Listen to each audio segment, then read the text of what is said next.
বিসমিল্লাহির রহমানির রহিম। আসসালামু আলাইকুম রহমতুল্লাহি বরকাতু। আলহামদুলিল্লাহ সুম্মা আলহামদুলিল্লাহ। প্রিয় সম্মানিত দিনদারি ভাই বোনেরা, এই মুহূর্তে যে যেখান থেকে এমএল টিভি দেখছেন, আপনাদের সবাইকে আন্তরিক মোবারকবাদ এবং শুভেচ্ছা। আজ আমরা এসেছি টাঙ্গাইল জেলার ঐতিহাসিক ধনবাড়ি নবাবশাহী মসজিদে। বাংলাদেশের অনেক পুরনো ও সুন্দর মসজিদের মধ্যে এটি অন্যতম। শত শত বছর ধরে এই মসজিদে মানুষ নামাজ পড়ছে, কোরআন তেলাওয়াত করতেছে এবং আল্লাহর ইবাদত করে আসছে। অনেকেই এই মসজিদটি 700 বছর পুরনো বলে দাবি করে থাকেন। ইতিহাসবিদদের মতে এই মসজিদটি মুঘল আমলে নির্মিত হয়েছিল। পরে নবাব আলী চৌধুরী সাহেব এই মসজিদের সংস্কার ও সৌন্দর্য বৃদ্ধিতে গুরুত্বপূর্ণ ভূমিকা পালন করেন। আজও এই মসজিদ তার ঐতিহ্য ও সৌন্দর্য নিয়ে দাঁড়িয়ে আছে। মসজিদটির দিকে তাকালে চোখে পড়ে এর সুন্দর গম্বুজ, খিলান এবং কারুকার্য। অনেক দূর দূরান্ত থেকে মানুষ এই মসজিদ দেখতে আসে। কেউ ইতিহাস জানতে আসে, কেউ নামাজ পড়তে আসে, আবার কেউ মনের শান্তি খুঁজতে আসে। প্রিয় দিনদারি ভাই বোনেরা, মসজিদ শুধু দেখার জায়গা নয়, মসজিদ হলো আল্লাহর ঘর। এখানে এসে আমাদের বেশি বেশি নামাজ পড়া, দোয়া করা এবং আল্লাহকে স্মরণ করা উচিত। অনেক মানুষ এই মসজিদে এসে বিভিন্ন মান্যত করে, রোগ মুক্তির জন্য, বিবাহ শাদী যেন তাড়াতাড়ি হয়ে যায় এই জন্য এইসব মান্যত করে থাকেন এবং এখানে সিন্নি দেন এবং এখানে মিষ্টি বিতরণ করেন। কিন্তু একজন মুসলমান হিসেবে আমাদের মনে রাখতে হবে, আমরা চাইব একমাত্র আল্লাহর কাছে, দোয়া করব আল্লাহর কাছে, সাহায্য চাইব আল্লাহর কাছেই। মসজিদে প্রবেশ করার সময় পরিষ্কার পরিচ্ছন্ন থাকা উচিত। মসজিদের ভিতরে উচ্চস্বরে কথা না বলা, হাসাহাসি না করা, অন্যর ইবাদতের সমস্যা সৃষ্টি না করা।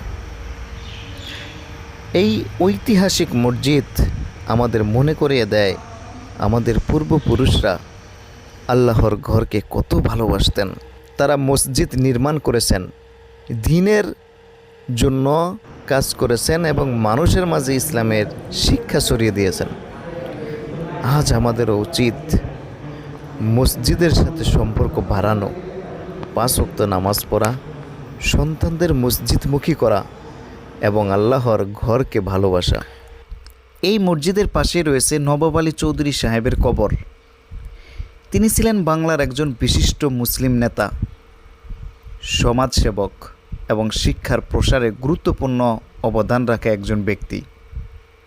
স্থানীয় লোকজনের মতে নবাব আলী চৌধুরী সাহেবের মৃত্যুর পর থেকে তার ইচ্ছা অনুযায়ী এখানে প্রতিদিন কোরআনে কারিম তেলাওয়াতের ব্যবস্থা চালু রয়েছে।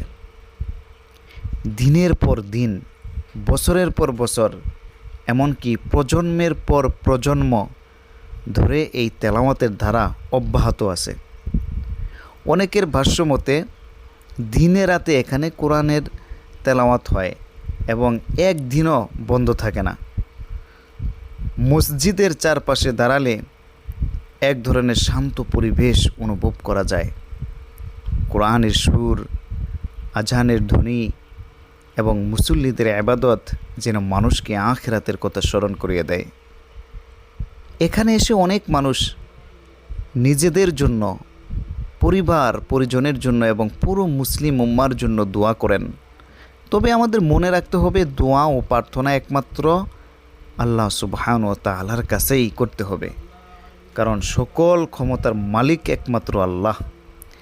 এই মসজিদ শুধু একটি পুরনো স্থাপনা নয়, এটি আমাদের ইতিহাস, আমাদের ঐতিহ্য এবং আল্লাহর ঘরের প্রতি ভালোবাসার একটি জীবন্ত নিদর্শন।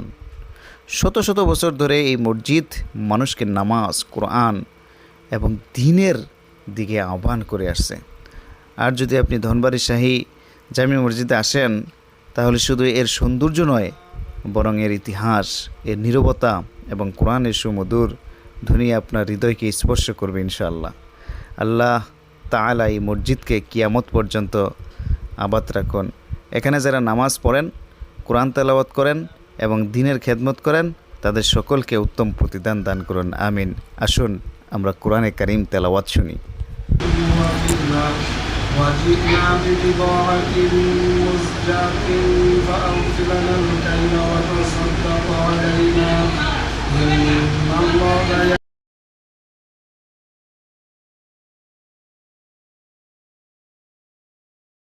كما أنت يوسف قال أنا يوسف وهذا أخي قد من الله علينا إنه من يتق ويصبر فإن الله لا يضيع أجر المحسنين قالوا تالله لقد آثرك الله قال ما يكفيكم عليكم اليوم يغفر الله لكم وهو أرحم الراحمين اذهبوا بقميصي هذا فألقوه على وجه أبي يأت بصيرا وأتوني بأهلكم أجمعين ولما فصلت العيد قال أبوهم إني لأجد ريح يوسف لولا أن تفندون قالوا تالله إنك لفي ضلالك القديم فلما أن جاء البشير ألقاه على وجهه فارتد بصيرا قال ألم أقل لكم إني أعلم من الله ما لا تعلمون قالوا يا أبانا استغفر لنا ذنوبنا إنا كنا خاطئين قال سوف أستغفر لكم ربي إنه هو الغفور الرحيم فلما دخلوا على يوسف آوى إليه أبويه وقال لكل مصر إن شاء الله آمين ورفع أبويه على العرش وخروا له سجدا قال يا أبت هذا تأويل رؤياي من قبل قد جعلها ربي حقا وقد أحسن بي إذ أخرجني من السجن وجاء بكم من البر من بعد أن نزغ الشيطان بيني وبين إخوتي إن ربي لطيف لما يشاء إنه هو العليم الحكيم رب قد آتيتني من الملك وعلمتني من تأويل الأحاديث فاطر السماوات والأرض أنت ولي في الدنيا والآخرة توفني مسلما وألحقني بالصالحين ذلك من أنباء الغيب نوحيه إليك وما كنت لديهم إذ أجمعوا